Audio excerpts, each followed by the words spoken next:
하나님 말씀 고린도전서 7장 17절로 24절까지 말씀입니다. 고린도전서 7장 17절로 24절입니다. 함께 합독합니다. 오직 주께서 각 사람에게 나눠주신 대로 하나님이 각 사람을 부르신 그대로 행하라. 내가 모든 교회에서 이와 같이 명하노라. 할례자로서 부르심을 받은 자가 있느냐? 무할례자가 되지 말며, 무할례자로 부르심을 받은 자가 있느냐? 할례를 받지 말라. 할례 받는 것도 아무것도 아니요 할례 받지 아니한 것도 아무것도 아니로되 오직 하나님의 계명을 지킬 따름이니라. 각 사람은 부르심을 받은 그 부르심 그대로 지내라. 내가 종으로 있을 때에 부르심을 받았으냐? 염려하지 말라. 그러나 내가 자유롭게 될 수 있거든 그것을 이용하라. 주 안에서 부르심을 받은 자는 종이라도 주께 속한 자유인이요 또 그와 같이 자유인으로 있을 때에 부르심을 받은 자는 그리스도의 종이니라. 너희는 값으로 사신 것이니 사람들의 종이 되지 말라. 형제들아, 너희는 각각 부르심을 받은 그대로 하나님과 함께 거하라. 아멘. 고린도전서 18번째 시간입니다.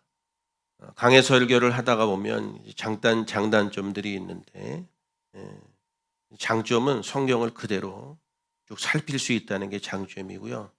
또 단점이라고 말하기는 그렇지만 목사로서 강해가 단점이라고 느끼는 거는 좀 피하고 싶은 거 있죠. 이건 좀 주일날 안 해도 될 것 같기도 한데 이런 피하고 싶은 것들이 있는데 피할 수 없는 게 단점이기도 해요. 그리고 또 그것이 사실은 장점일 수 있죠. 우리가 항상 내가 입맛에 맞는 것만 음식을 먹을 수는 없잖아요. 때로는 입에 맞지 않아도 몸에 좋은 거는 먹기도 해야 되는데 그런 부분이 이제 강해가 주는 장단점이라고 볼 수가 있겠습니다. 특별히 고린도전서 같은 경우는 교회 또 우리 자신에 대한 부분들을 완곡하게 다루기 때문에 전하는 저나 여러분들 듣는 여러분들도 그렇게 편치는 않으리라라는 생각을 합니다. 지난 주일은 설교하기가 참 힘들었습니다. 이유는 잘 모르겠는데 참 너무너무 버겁고 힘들다 그런 느낌을 받았습니다. 저는 토요일이 되면은 이제 잠자리에 누워서 주일 예배를 쭉 2번 정도를 혼자서 이렇게 연상을 하면서 한번 혼자 드린다고 그래야 되겠죠. 설교도 하고 이렇게 꽤 긴 시간을 이렇게 쭉 하는데 지난주에 제가 좀 답답한 부분이 있었기 때문에 그런 부분을 하나님 앞에 기도하면서 기도했던 부분들이 있는데 언뜻 뭐가 쭉 기도하고 생각하는 가운데 하나님이 어떤 생각을 기억나게 해 주셔서 그 얘기를 시작으로 오늘 말씀을 좀 시작하려고 합니다. 제가 고등학교 시절에 한 1, 2학년쯤 됐을 때 저희 집은 산동네에 살았습니다. 저희 부모님은 이북에서 피난 나오셨는데 여러분들 TV에 보고 그러면 6.25 전쟁 때 흥남부두에서 145 때 큰 미국 배를 타고 피난 나오는 사람들의 얘기를 보신 적이 있죠. 저는 그 얘기를 아주 우리 부모님 살아계실 때 수도 없이 귀에 피가 나도록 들었거든요. 젊은 시절에는 그렇게 얘기하면 저 얘기 또 하시네 그랬는데 나이가 좀 먹고 보니까 그 얘기를 그렇게 할 수밖에 없는 거예요. 그렇게 해서 이제 피난을 나와서 거제도라 그러죠. 거제도 포로 수용소에서 이제 이쪽에서의 생활을 시작하면서 자식들을 키우고 7남매 저희 가정이 7남매인데 이북에서 4명이 태어나고 남쪽에 와서 3명이 태어나는데 남쪽에서 태어난 사람이 저고요. 제 위로 2이 다 남쪽에서 태어나고 지금 우리 교회 장로님으로 있는 우리 형님 한 분은 6.25 전쟁 발병하고 그리고 그때 태어난 6.25동인데요. 태어난 지 10일 만에 이제 그 145태 배를 타고 거제도로 피난 나온 사람이니까 주인공이죠. 너무너무 힘들어도 한 번은 집어 던졌다 그래요. 그랬는데 눈이 그냥 반짝반짝한 눈으로 엄마를 쳐다보고 있길래 다시 끌어안고 왔다고. 어떤 게 사실인지는 모르지만 그 아이를 데리고 나오는 게 얼마나 힘들었는지 그 얘기를 하시더라고요. 그렇게 와서 이제 자리를 잡고 그러는 가운데 제 기억 속에는 그렇게 고생을 하고 일을 하고 우리 부모님 2분이 다 열심히 일을 해서 나중에 제가 어렸을 적에는 서울에서 이제 터를 잡아서 서울에서 집도 짓고 이렇게 그런 기억이 있습니다. 처음에는 우리가 옛날 이야기하면 그 루빙이라 그러죠. 기름종이 같은 거. 그런 걸로 이렇게 천막처럼 지어진 집에서 제 어린 시절에 살았던 기억도 있고, 그 이후에는 이제 양옥집이라 그래서 집을 져서 살았던 기억이 있는데, 자식들이 커가고 공부를 시키다 보니까 이제 그걸 정리해야 되는 생각이 있으셔서 아마 그걸 정리를 하고 이 변두리로 이사를 오게 됐는데, 점점 더 이제 자식들이 크고 공부를 하니까 맨 아래 동네에서 점점점 꼭대기로 올라가는 거예요. 지금 꼭대기 얘기를 제가 하려고 문득 그 얘기를 하는데, 산동네에 살 때인데 아주 정상까지는 못 가고 8분 능선까지 갔다가 이제 좀 경제적으로 좀 나아져서 이사를 가게 됐는데, 그때 8분 능선 살 때 저희 윗집에 살던 한 부부의 이야기입니다. 저는 그분들에 대해서 잘 모르는데 저희 집에서 바로 윗집에서 사는데 다 어려운 이 삶을 살아갔던 시절들이고, 제가 봤을 때에도 우리보다도 더 훨씬 어렵고 힘들게 살아가는 가정이 분명히 합니다. 두 부부가 아이들 둘을 데리고 살아가는데, 지금 기억으로 더듬으면 50이 채 안 된 부부가 아이들 둘을 데리고 살았던 기억이 있습니다. 그런데 제가 느낄 때, 저 사람들은 참 어렵게 사는데 참 품위가 있다. 되게 교양도 있다. 당시에는 우리가 아이들을 부모들이 키울 때 그냥 놔두잖아요. 밤에 잘 때 머리수만 맞으면 됐잖아요. 그런데 그 집 아이들은 그 부모가 얼마나 잘 관리를 하는지, 옷도 좋은 옷이 아니고 그런 옷인데도 늘 잘 빨아 입히고 아이들도 늘 차분하고 그랬던 느낌이 있는 거예요. 상당히 좀 궁금하고, 저는 그때 당시에 고등학교 한 1, 2학년 정도 됐을 때인데, 제가 살아가면서 가장 뜨거웠던 시절이거든요. 저는 그때 그냥 늘 교회에서 살고 그렇게 기도하고 찬양하고, 이해가 충분히 잘 되실지는 모르지만 가장 제 인생에 뜨거웠던 시절이라서 교회에서 몇 시간씩 찬양하고 기도하고 뭐 그랬던 시절입니다. 그래서 한참 뜨거울 때인데 이게 보니까 그분들이 참, 그래서 어느 날 우리 어머니한테 제가 저분들 뭐 하시는 분들이래요? 이렇게 제가 물어봤더니 우리 어머니가 하시는 말씀이, 제가 묻는 질문은 하지 않고 너처럼 예수에 좀 미친 사람들이야, 이런 식으로 얘기하더라고요. 너처럼 예수에 미쳤다고 그런 식으로 표현하더라고요. 그러면서 이제 이어서 하시는 말씀이, 그분들에 대해서 얘기를 하는데 좋은 말씀들을 하시더라고요. 표현으로는 그냥 그렇게 표현을 했지만, 사는 게 어려운데도 늘 하는 행동이나 이웃들에게 하는 행동이나 아이들에게 하는 행동들이나 젊은 사람들인데 참 대단하다. 그런 이야기를 하면서 이제 예수를 믿는 게 얼마나 좋은 일인지에 대한 이야기를 하더라고요. 근데 제가 좀 더 나중에 알고 본 사실은 뭐냐 하면, 당시에 그 정확하게는 몰라도 이제 폐품들을 모아서 팔아갖고 생활하는 분이니까, 당시에도 그렇게 윤택하거나, 당시에 우리가 생각해 보면 뭐 학벌이 높다거나 재산이 많거나 이거하고는 거리가 상당히 먼 사람들이잖아요. 제가 느낀 거는 뭐냐 하면, 그 당시에 사람이 돈이 많다고 품위가 있는 거는 아니구나. 사람들이 많이 배운다고 교양이 있는 거는 아니구나. 저렇게 돈이 없고 살기가 어렵고 그래도 저렇게 뭔가 품위 있게 살아갈 수 있구나. 그런 어떤 매력 같은 거를 느꼈거든요. 나중에 시간이 지나면서 제가 생각하는 것이 뭐냐면, 어제도 제가 기도하면서 문득 하나님이 이런 생각을 주시는 것은, 그리스도인의 모습이 저런 거구나. 그래서 하나님이 나에게 이런 거를 생각나게 하는구나. 당시에 불신자였던 우리 어머니의 눈으로 봤을 때에도 저 사람들이 참 매력적으로 보였구나. 그런 생각을 문득 했습니다. 사람들은 인생을 살아가면서 자존심은 세지만 자존감에 대해서는 별로 관심이 없는 것 같은데, 여러분, 믿음을 가지고 살아가는 사람들은 신앙을 기반으로 한 자존감을 가지고 살아가야 합니다. 이 자존감이 신앙인들에게 가장 큰 매력이 있거든요. 오늘 제가 이 예화를 드리는 말씀은, 설교를 쭉 들으시다 보면 이 말씀의 의미가 무엇인지를 여러분들이 이해하시리라고 생각이 됩니다. 우리가 예수를 믿고 신앙생활을 하면서 저나 여러분들이나 때로는 갈등을 하고 가장 힘들어하는 것들 중에 하나는 뭐냐 하면, 아는 거는 많은데 그게 그대로 잘 행해지지 않는다는 것이 우리가 가지고 있는 고민 중에 가장 큰 고민이라 생각이 됩니다. 성경이 말하는 축복, 성경이 말하는 삶은 예수님만으로 행복해하고 예수님만으로 만족하라고 하는 것이 성경이 이야기하는 복입니다.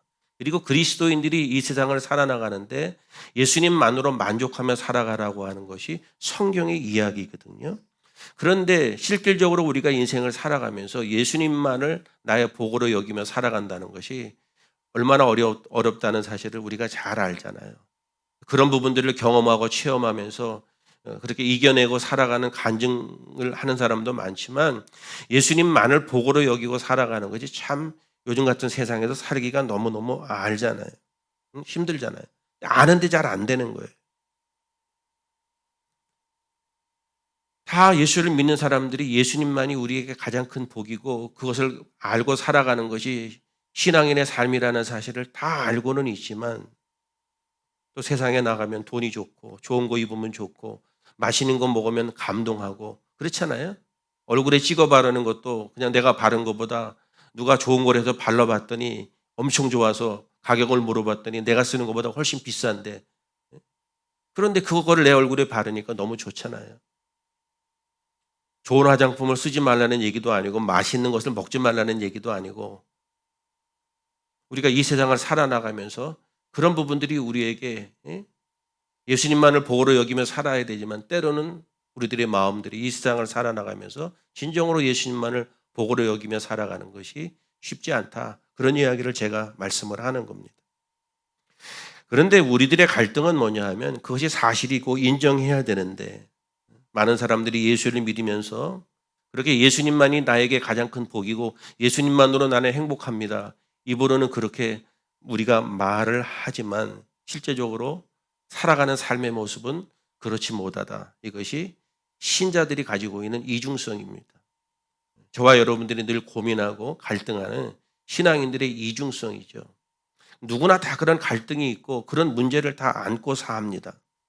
그런데 더 큰 문제는 뭐냐 하면 그런 사실을 우리 스스로도 알고 나의 이런 모습을 우리 주님이 너무나 잘 알고 계신다는 사실을 알면서도 우리가 하나님 앞에 나와서 교회에 나와서 신앙생활하면서 그걸 감추려고 한다는 거예요.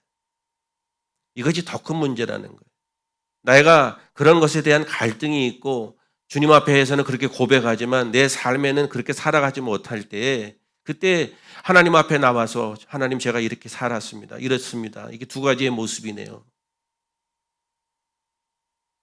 그것들을 주님 앞에 고백하고 또 회개하고 돌이키고 우리들을 변화시키는 것이 교회 생활의 가장 중요한 포인트인데 사람들은 교회 와서 그거를 감추고 오히려 나는 말로는 그렇게 하지만 실제적으로 자기가 그렇게 행동하지 못하는 고민이 있음에도 불구하고 그거를 드러내놓기가 싫어서 종교 생활이라는 어떤 것을 가지고 그걸 커버하려고 하는 거거든요. 문제는 뭐냐면 그것이 주님 앞에서도 그런 행위를 한다라고 하는 것이 문제라는 것을 제가 말씀을 드리는 거예요. 이런 것이 계속 반복되고 신앙생활에 오래 그냥 자리를 잡게 되면 자기도 모르는 사이에 종교인이 되고 내가 얼마나 심각한 신앙인인지 하나님 앞에서 어떤 존재인지에 대한 것을 망각해버리고 그냥 열심히 교회만 다니는 상황이 되거든요. 그러니까 그 사람에게는 자유가 없어요. 기쁨이 없단 말입니다. 예수님을 통해서 우리에게 주시는 풍성함의 은혜가 결여되는 거예요. 많은 사람들이 그렇게 신앙생활하는 경우가 많은데 가만히 고린도전서를 살피고 보면 고린도 교회 성도들이 그래요. 그래서 그 사람들은 교회에 와서 자신의 죄를 자복하거나 자신의 잘못을 반성하거나 주님만으로 만족해야 되는데 그렇지 못하게 살아갑니다. 라는 것에 대한 고백들이 아니고 교회에 와서 자신들의 신앙을 자랑하고 누가 더 신앙생활을 잘하니 못하니 이거 갖고 경쟁을 하고 이런 종교적인 열심을 가지고 있었던 것이 고린도 교회 성도들의 모습이고 오늘날 많은 신앙인들이 신앙생활을 하면서 그런 실수를 범하고 있는 것이다라는 생각입니다. 여러분, 자신의 신앙을 자랑하는 사람들은 교회에 올 자격이 없는 거예요. 무슨 이야기냐면 교회는 자신의 신앙을 자랑하는 곳이 아닌 거예요. 하나님 앞에서 자신의 신앙을 자랑할 수 있는 사람은 아무도 없어요. 교회는 오히려 자신의 문제와 자신의 잘못을 고백하고 하나님 앞에 회개하면서 변화되어져 가야 되고 성숙되어져 가는 훈련의 장소가 교회인 거예요. 오늘 저와 여러분들이 이 말씀을 통해서 그런 깨달음이 있기를 주님의 이름으로 부탁을 드립니다. 교회는 내 잘못을 발견하고 하나님 앞에 용서를 구하고 그래서 하나님 앞에 하나님을 찾고 하나님 제가 이렇게 세상을 살아나가면서 하나님만이 복이라고 이야기하면서도 또 지난 한 주간 동안에는 세상이 좋아서 세상에 매달리다가 이렇게 또 왔습니다. 이렇게 회개하고 반성하고 다시금 자신을 추스리면서 다시금 훈련하는 장소가 교회 공동체지 우리의 신앙의 우월을 자랑하고 누가 잘냈느니 못했느니 그런 이야기를 하고 그런 것이 교회 공동체가 아니다. 그래서 부족하지만 주님의 도움을 구하고 주님 앞에 회개하고 주님을 바라볼 때 그때 주님의 도우심이 있는 거예요. 그런 사람들이 주님의 도움을 경험하고 신앙의 자유를 기쁨을 여기고 기쁨을 경험하고 아 내가 이렇게 참 이럼에도 불구하고 주님이 나를 사랑하시고 늘 나와 함께 하시는구나. 그것에 대해서 다시금 힘을 얻고 용기를 얻어서 세상에 나가서 부딪히고 살면서 살아가는 거거든요.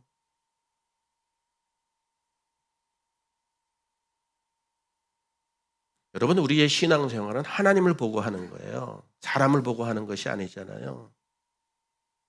그런데 우리가 신앙생활을 하면서 자꾸 사람을 보게 되면 위선적으로 바뀌는 거예요. 교회 와서 신앙생활하면서도 목사의 눈치를 볼 필요가 없는 거예요. 왜 여러분 목사의 눈치를 봐요? 신앙생활은 학교에서 공부하는 거하고 다른 거예요. 학생이 숙제를 안 하거나 공부를 안 하면 선생님 눈치를 보잖아요. 신앙생활은 그런 게 아니에요. 저는 여러분들에게 숙제 검사하고 잘못한 것만 얘기하고 혼내고 이런 사람이 아니고 그냥 하나님의 말씀을 대변하면서 함께 이런 부분들에 대해서 고민을 하고 스스로 자각하고 반성을 하고 교회 생활을 통해서 더 주님 앞에 가까이 나아가기를 원하는 것이 교회 공동체예요. 교회 와서 자신의 어떤 것을 자랑하고 자신의 우월을 자랑하고 자기의 잘남을 자랑하고 그건 이미 교회가 아닌 거예요. 십자가가 없다 이거예요. 거기에는. 믿음이라고 하는 것은 내가 잘못된 것은 잘못됐다고 드러내는 것이 좋은 믿음이에요. 그런데 그렇지 않음에도 불구하고 내가 그런 거를 보여주기 싫어서 자신의 솔직함을 감추고 드러내지 않는 것은 좋은 믿음이 아닌 거예요. 그러다 보니까 어떻게 돼요? 사람들은 종교 행위를 통해서 자신의 그 솔직한 모습들을 감추고 나는 꽤 괜찮은 신앙인인 것처럼 종교적인 열심이나 행위를 통해 커버하고 그렇게 오랫동안 신앙생활하면 고린도 교회 성도들처럼 자기 스스로도 착각을 하는 거죠. 가늠한 여인이 잡혀왔는데 사람들이 다 돌로 쳐 죽이라고 그렇게 얘기하잖아요.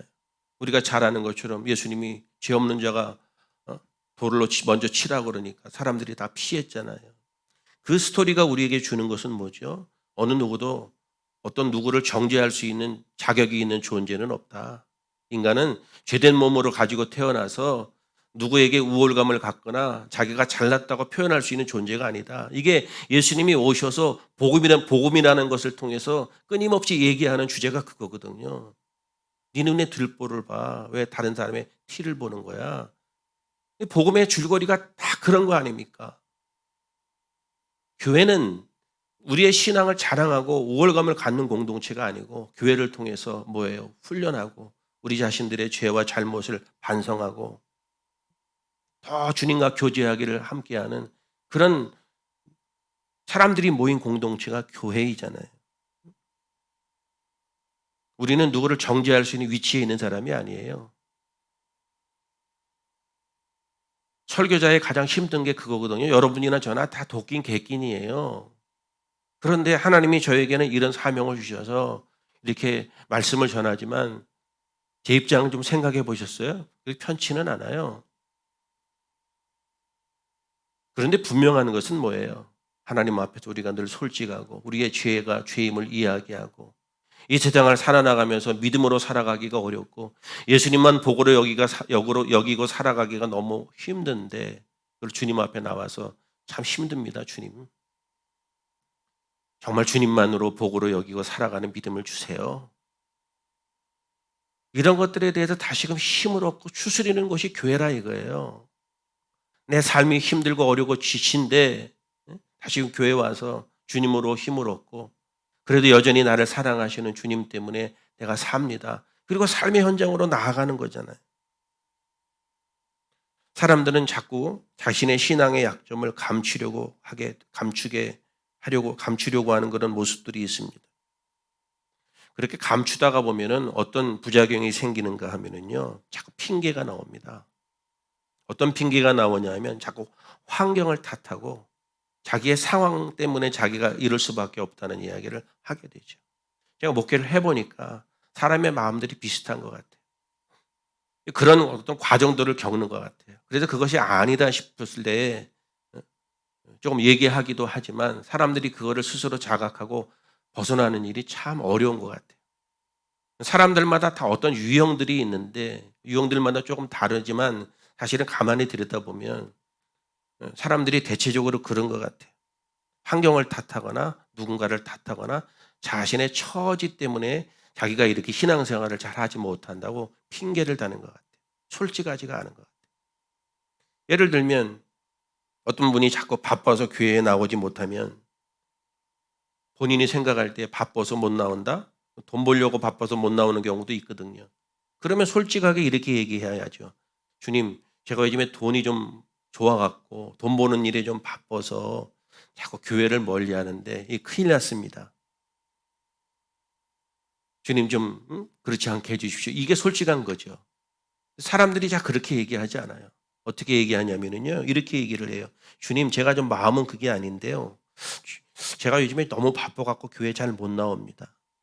그런데요, 주님, 제가 바빠서 잘 못 나가도 제 몸과 마음은 다 항상 교회에 있고 주님에게 있습니다. 아시죠? 알긴 뭐라로. 사람들이 그렇게 얘기를 해요. 자기 스스로를 위로하면서 그렇게 자꾸 사람들이 얘기를 하거든요. 솔직하지 않다는 거예요.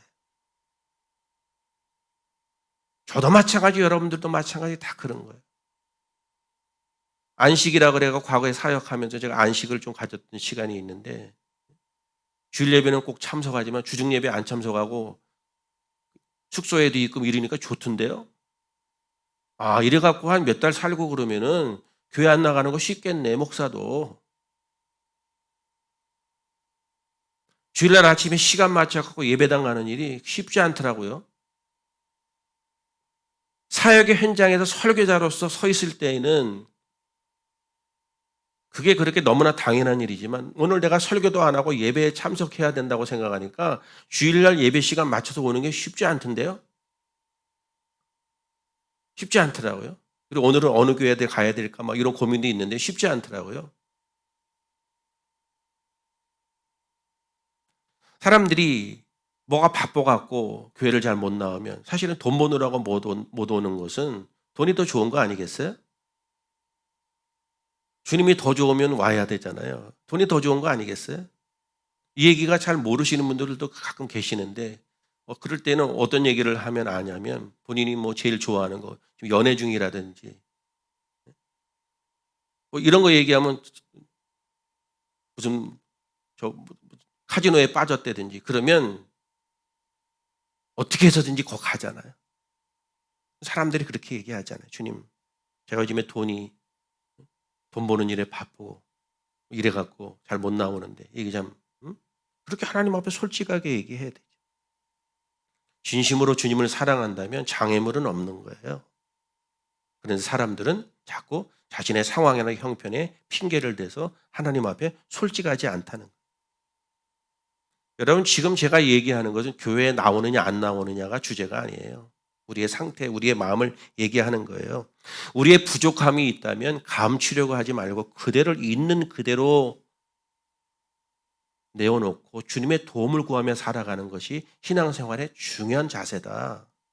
사람들이 그걸 하지 않고 자꾸 감추려고 하고 포장하려고 하고 어떤 종교적인 열심이나 행위를 통해서 주님 앞에서조차 위선적인 모습으로 신앙생활을 하려고 한다. 이런 사람들은 절대로 신앙의 자유를 느끼지 못한다. 주님이 주시는 참된 기쁨을 누리지 못한다. 그래서 많은 사람들이 예수를 그렇게 열심히 믿고 오랜 생활 예수를 믿으면서도 신앙의 자유함과 기쁨을 누리지 못하는 이유 중에 하나가 이런 부분들을 다 사람들이 죄성을 가지고 있는 인간들이기 때문에 가르쳐 주지 않아도 이거를 자기가 너무나 잘하는 거예요. 이런 부분들. 우리가 아이들을 키우면 가르쳐 주지 않았는데도 자기가 불리하고 그러면은 형편 따지고 환경 따지고 뭐 때문에 이렇고 애들이 너무나 교묘하게 그걸 피해가려고 하잖아요. 이 인간의 죄성이거든요. 여러분, 교회는 누가 1등이냐, 누가 2등이냐, 누가 3등이냐 이거를 구별해내는 것이 교회가 아니에요. 어떤 사람의 신앙을 칭찬하고 어떤 사람의 뭐 어떤 부분들을 얘기하고 교회가 갖춰야 될 부분이 아니에요. 누가 헌신을 많이 할 때 은근히 설교에서 그 사람 칭찬하고 이런 거 하는 거 교회 아니에요. 그럼 뭐예요? 그렇게 하지 못하는 사람들은 그렇게 똑바로 신앙생활하라고 얘기하는 거 아니겠어요? 그게 설교가 아닌 거예요. 교회는 누가 더 신앙생활을 잘하나 이런 무슨 미스터 이런 거 아니에요. 미스터 보시는 분들 요즘 많죠. 우리 딸이 전철을 타고 오는데 어떤 아저씨가 옆에 앉았는데 코를 훌쩍훌쩍 대시더래요. 그래서 이거 잘못 앉았네. 저분이 감기가 걸리셨나 보네. 신경 써갖고 딱 그랬더니 미스트롯을 보면서 울고 있더래. 이거 보면서.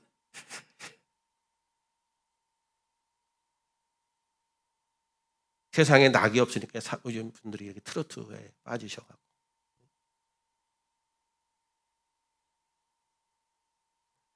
여러분, 교회는 자꾸 사람들이 그런 모습의 공동체가 되다 보니까 교회 와서조차도 사람 눈치를 보고 그런데 쟤보다는 내가 신앙이 좋다고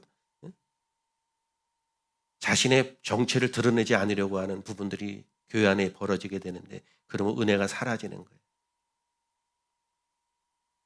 적어도 하나님 앞에서 이곳은 그런 것이 아니고 우리가 이 세상 살아나가면서 주님만으로 만족하지 못하고 그런 우리들의 모습들을 주님 앞에 고백하고 회개하고 반성하고 또 그런 서로의 모습을 보고 서로 위로하고 중보해주고 이게 교회지.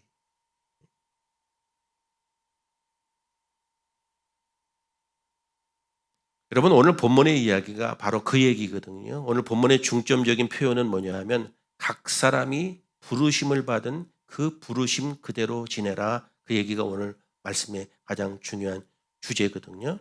그러면서 사도 바울이 예를 드는 것이 뭐냐 하면 이혼과 할례 이야기를 쭉 하고 있습니다. 바울이 이혼 얘기를 하는데 이혼을 하는 것이 옳다 그르다 또 이혼을 했으면 재혼을 하는 것이 옳다 그르다 그런 식의 규칙을 이야기하는 게 아니에요. 사람들은 이렇게 얘기하면서 들으면서 사도 바울은 뭐 비결혼주의자자 독신주의자다 뭐 어떻다 자꾸 그렇게 끌고 가려고 그러는데 사도 바울의 이야기의 주제는 하는 게 좋다 안 하는 게 좋다 이혼을 한다 하면 재혼을 하는 게 좋다 안 하는 게 좋다 그런 이야기를 하는 것이 아니에요. 사도 바울은 늘 항상 그랬어요. 규칙을 세우는 일이 없어요. 사도 바울이 얘기하는 것은 독신이냐 결혼이냐 그거를 통해서 어떤 한쪽편을 이야기하는 것이 아니고요. 그냥 규칙을 이야기하는 것이 아니고 사도 바울이 얘기하는 것은 결국 그게 어떤 게 더 신앙에 좋은가 유익한가 하나님을 기쁘시게 하는 건가 거기에 지금 중심이 있는 거예요. 당신이 결혼을 해서 하나님께 더 좋고 영광이 되면 하고 결혼하는 것이 그것에 방해되면 결혼하지 말고 그 얘기를 하는 거예요. 사도 바울은 주님밖에 없어요. 이 사람은.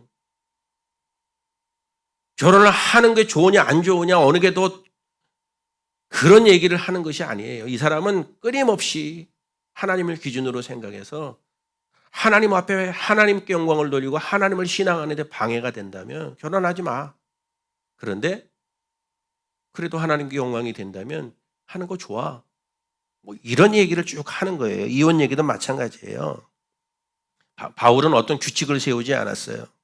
그런데 당시의 사람들을 보면 성경에는 자세하게 기록하고 있지 않지만 당시의 문화, 당시의 사람들의 그 상황들을 이제 서적을 통해서 쭉 살펴보게 되면 당시 사람들이 어떤 기본적으로 결혼에 대한 규칙들을 스스로 어기고 있었거든요. 그게 무슨 이야기냐 하면 원래는 남자만 여자를 버릴 수 있는 권리가 있었을 때가 있었죠. 그런데 당시의 고린도 교회 그 당시의 문화는 남자만 여자를 버릴 수 있는 권리가 있는 것이 아니고 여자도 남자를 버릴 수 있는 권리가 있었어요. 그런데 문제는 뭐냐 하면 사람들이 남자가 여자를 버리고 여자가 남자를 버리는 이혼이 상당히 성행한 시대였거든요. 이 시대가, 이 고린도 시대가. 그런데 이 사람들이 이혼을 하는 이 주제가 뭐냐 하면 내가 좋아하는 여자가 있어. 내가 좋아하는 남자가 생겼어. 그러다 보니까 어떻게 돼요? 나랑 살고 있는 이 사람하고 헤어져야 되는데 그 헤어지는 이유가 있어야 될 거 아니에요. 그 헤어져야 되는 그 이유를 뭐냐면 어떤 핑계를 대서 이 사람하고 이혼을 해야 되는데 그 당시에 예수를 믿는 사람들이 소위 예수를 믿는 신앙인들이 자신의 남편이 마음에 안 들고 다른 아저씨가 더 마음에 들고 그러면 이 남편을 어떻게 해야 되는데 자기는 예수를 믿고 이 남편이 예수를 믿지 않아. 나는 이 남편이 예수를 믿지 않기 때문에 신앙생활을 하지 않기 때문에 너무나 힘들어. 그런 거를 핑계로 대서 남편하고 헤어지는 경우. 또 어떤 남편이 아내를 마음에 안 들고 이 아내를 버리려고 하면 자신의 어떤 신앙의 경건성을 내세워서 그 여자를 버리고 자기가 좋아하는 여자하고 결혼을 하고 뭐 이런 거예요. 사도 바울이 지적하는 건 이거거든요. 다시 말씀드리면 믿지 않은 상대방 때문에 나하고는 신앙생활을 같이 하지 않은 그 대상 때문에 당신 때문에 내가 신앙에 영향을 받으니까 너하고 못 살아 헤어져. 그렇게 얘기하는 거거든요. 그런데 실질적으로는 뭐예요? 핑계고 뭐예요? 저 여자가 더 좋고 저 남자가 더 좋기 때문에 너는 이제 싫어. 난 너 사랑하지 않아.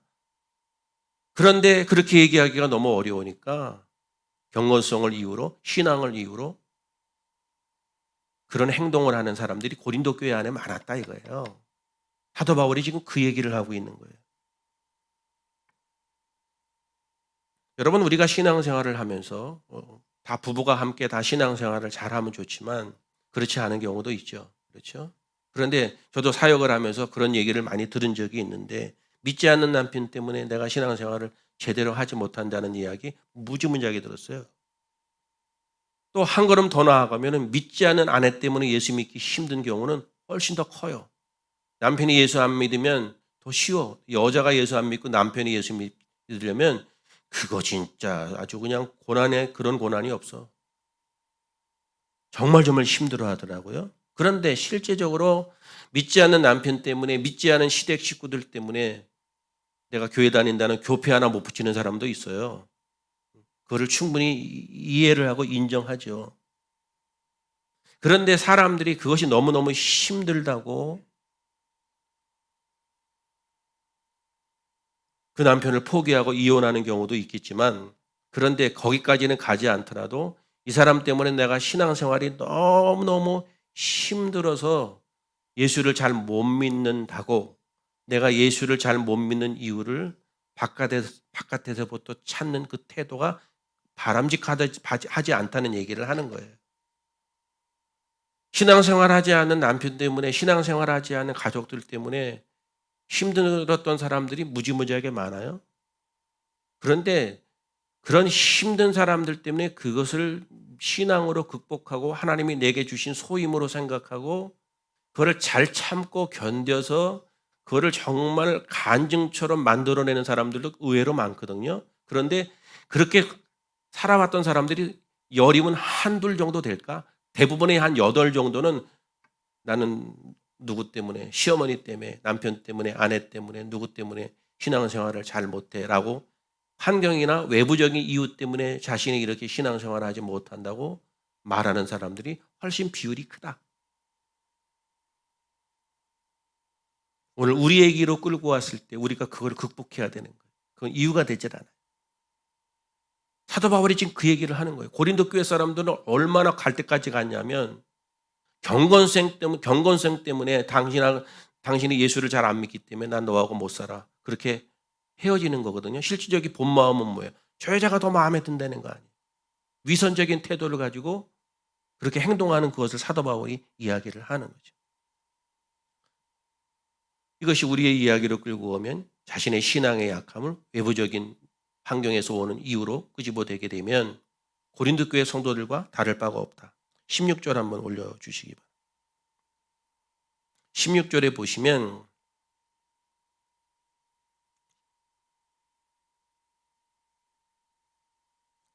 아내 된 자여 내가 남편을 구원할는지 어찌 알 수 있으며 남편 된 자여 내가 내 아내를 구원할는지 어찌 알 수 있으리요. 사도 바울이 이런 표현을 하거든요. 그러니까 뭐예요? 이게 무슨 얘기를 하는 거예요?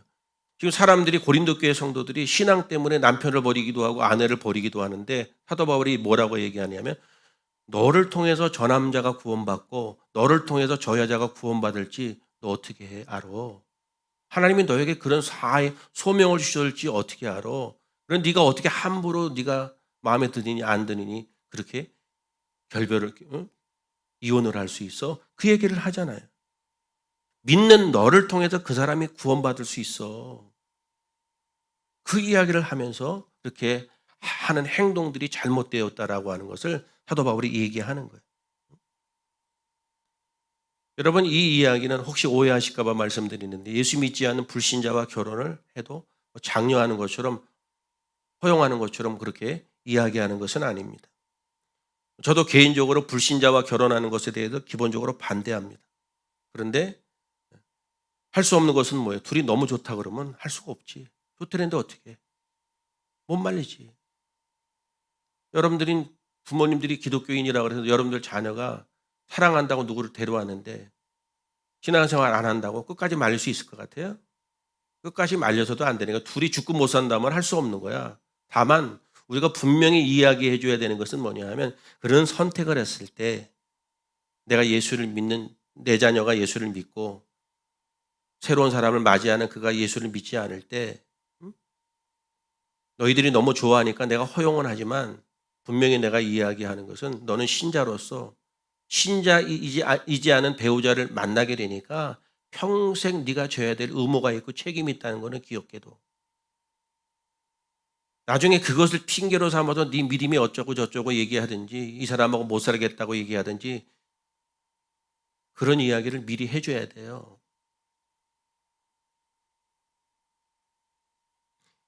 내가 신자인데 불신자를 선택했을 때 그 이후에 어떤 일들이 벌어질지는 그럼에도 불구하고 그것을 수용하고 어떤 감당할 각오를 가지고 결혼하라고 꼭 얘기는 해줘야 돼요. 이거는 이 주제가 아니니까 넘어가죠. 그래서 결국 뭐냐 하면 신앙이라고 하는 것은 내가 어떤 처지나 어떤 상황에 있든지 부르심 받은 그대로 그 자리에서 어떻게 살아가느냐가 중요한 거예요. 사람들은 자기 입장만 생각해요. 나는 너무 힘들어요, 하나님. 나 못해요. 왜 나만 갖고 이래요? 사람들은 자신의 환경이나 상황을 핑계로 내가 이렇게 신앙생활을 잘하지 못하는 이유들을 다 외부적인 것에 이유를 두거든요. 그렇게 하지 말라는 이야기가 오늘 본문의 이야기예요. 내가 부르심 받은 그대 모대로 내 형편 그대로 내가 배운 그대로 내가 가지고 있는 돈 그대로 내 자식 그대로 내 남편 그대로 내 아내 그대로 내게 주어진 이것이 하나님이 나에게 주신 최선이라고 생각하며 살아가는 것이 부르심 받은 그대로라는 거예요. 그렇게 살아가는 것이 그리스도인이고 신자의 삶이라 그렇게 얘기를 하는 거예요. 본문에 또 얘기하는 게 뭐예요? 할례나 무할례 얘기하죠. 사도 바울이 얘기는 뭐예요? 할례고 무할례고 그게 중요한 게 아니다. 그게 우리를 구원받게 하고 제일 신앙생활에 중요한 게 아니다. 중요한 것은 어떤 형편에 있든지 하나님의 계명을 지키고 주님만으로 만족하는 삶의 태도가 중요하다. 그것이 그리스도인이고 신자의 삶이다. 그런 이야기를 지금 사도 바울이 결혼 얘기, 이혼 얘기, 뭐 할례 얘기, 무할례 얘기 이런 얘기하면서 가장 하고 싶은 얘기는 오직 하나님의 계명을 지키고 주님만으로 만족하는 인생을 사는 것이 신자의 삶이라는 것을 이야기를 하는 거예요. 세례가 우리를 구원시켜요? 세례 못 받으면 구원 못 받아요? 사람들은 자꾸 거기에 주제를 갖게 되는데 그런 얘기를 하는 게 아니고 왜? 당시의 유대인들은 할례가 자신을 증명하잖아요. 정말 하나님의 자손인지 구약의 영향을 받아서 율법의 영향을 받아서 그것이 자신들에게 우월감으로 등장했다 이거예요. 그러다 보니까 할례를 통해서 구원받는다는 생각까지 당시 사람들은 했거든요. 교회 다니면서도 그런 생각을 가지고 있는 사람들이 있단 말이에요. 사도 바울이 얘기하는 거예요. 할례든 무엇이든 외적인 것이 우리의 신앙을 결정하지 못한다. 정말 주님만으로 만족하고 주님께만 영광을 돌리는 그 신앙의 태도가 그렇다 이거예요. 그 얘기를 하는. 우리는 오로지 그리스도의 종으로 사는 것이 그리스도인의 본분이고 신앙인의 본분이다. 그렇게 살아가는 사람들이 진정한 신앙인이고 그 사람들에게 진리가 너희를 자유케 한다는 자유가 주어지고 기쁨이 주어진다는 이야기를 하는 거예요. 사람들은 자꾸 환경이 힘들어지면 환경이 나빠서 신앙생활을 못하겠다고 얘기를 해요. 교회 생활을 하고 열심히 헌신하다가도 그걸 주기적으로 반복하는 사람들이 있어요. 이제 속이 터지죠. 조금 신앙생활 좀 하고 좀 성숙하는가 하면은 본인이 깨달았는지, 내가 너무 믿음도 가지면 안 되겠네.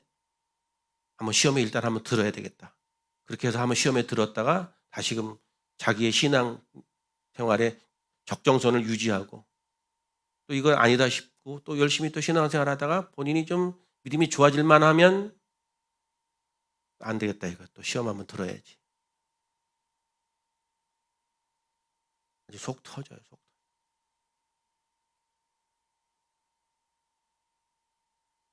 뭐 누구 좋으라고 신앙생활 하는데 속 터진대.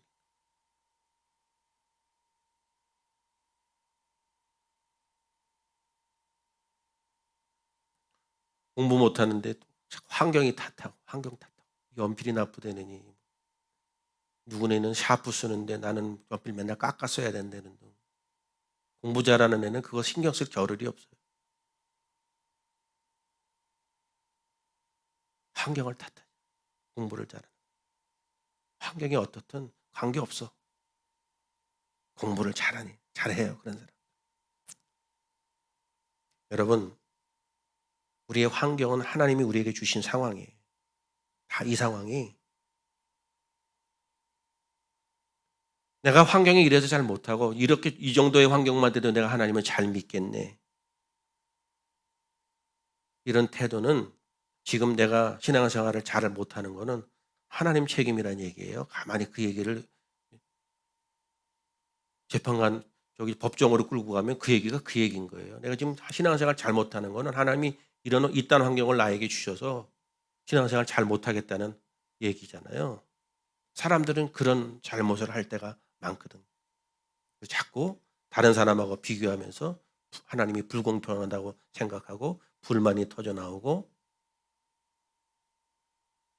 여러분 신앙생활을 하면서 저와 여러분들에게 주어진 이 상황이 하나님이 나에게 주신 최선의 상황이라는 사실을 이해하는 것이 믿음이에요. 하나님을 믿기 때문에 수용하는 거거든요. 내 형편과 처지를 원망하고 불평하는 것은 하나님에 대한 불신이에요. 주어진 그대로 이 상황 그대로 어떤 상황에 있든지 주님으로 만족하고 하나님을 기쁘게 하며 살아가는 것이 신앙인의 성숙함이고 믿음의 척도라는 말이에요. 오늘 이 아침에 저와 여러분들이 꼭 기억해야 될 것은 내게 주어진 환경이 하나님이 내게 주신 최선이구나. 나한테 꼭 맞는 환경이구나. 이걸 마음에 꼭 담으시길 바랍니다. 내게 주어진 최선의 환경이구나. 하나님이 나에게 가장 적당한 환경을 허락하셨고 그렇게 생각해야 환경에 대해서 핑계대지 않고 내게 주어진 상황 가운데 충성할 수 있거든요. 사도 바울이 이야기하는 것이 그 얘기예요. 부르심 받은 그대로 이곳에서 이 상황에서 이 처지에서 하나님으로 만족하고 하나님께 영광을 돌리는 것이 저와 여러분들에게 부여된 신앙의 숙제인 거예요. 그걸 수용하고 살아가는 것이 그리스도의 종으로 살아가는 거예요. 그런 사람들이 하나님의 은혜를 경험하고 살아계신 하나님을 체험할 수 있어요. 그런 믿음으로 살아가야 내 마음 가운데 억울함이 사라지고 진정한 하나님이 주시는 평안함을 누릴 수 있어요. 그런 은혜가 있기를 주님의 이름으로 축복합니다. 불편하고 힘든 거 생각하지 말고 하나님이 나에게 필요한 것을 다 주셨다. 단지 저 사람하고 나하고는 차이가 있을 뿐이지 하나님이 내게 주실 것은 다 주셨다. 그런데 사람들은 그거를 인정하지 않고 자꾸 비교하면서 내가 억울하게 손해보고 있다는 생각을 자꾸 하거든요. 그런데 그거를 드러내기는 싫어. 왜? 자존심 때문에 쪽팔려갖고 그걸 얘기하기는 싫어. 감춰. 그런데 쌓아놓고 있어. 제가 아까 말씀드렸죠. 예화를 들면서 자존심하고 자존감하고는 다른 거예요. 박영선 목사님 같으신 분은 자존심을 죄라고 딱 얘기를 해요. 사람들이 그 자존심이 일종의 죄라고 말하는 거예요. 예수를 믿는 사람들의 자존감은 자존심하고 달라요. 예수님을 믿는 믿음 때문에 내가 어떤 처지에 있든지 비굴해지지 않고 환경 탓하지 않고 씩씩하게 살아가요. 그 자존감을 갖기를 주님의 이름으로 축복합니다. 주님이 반드시 어떻게 내 미래를 끌고 가실 것이라는 믿음 때문에 오늘 내 처지가 어떻든지 상황이 어떻든지 주님으로 만족하며 살아가는 것이 믿음이란 말이에요. 주님이 그것을 우리에게 보셔요. 오죽하면 우리의 행동, 우리의 믿음을 달아보신다고 그러겠어요. 다 달아보신단 말이에요. 진리가 우리를 자유케 한다. 진리만이 자유케 하는데 우리가 자유하지 못하는 것은 자꾸 세상에 매여 있기 때문이에요. 우리의 생각이 너무 복잡하고 주님으로만 만족하지 않기 때문에 자유가 빼앗기는. 오늘 이 아침에 저와 여러분들에게 주신 이 말씀 잘 기억하고 부르신 그대로, 부르신 그대로 내게 주어진 이 환경은 하나님이 내게 주신 가장 좋은 환경이라는 믿음을 가지고 주님의 종으로서 하루하루 승리하시기를 주님의 이름으로 축복합니다. 이 말씀을 가슴에 담으면 우리가 한 걸음 더 성숙한 믿음으로 주님 앞에 나아갈 수 있으리라 생각이 됩니다. 그런 은혜가 우리 모두에게 있기를 주님의 이름으로 축복합니다.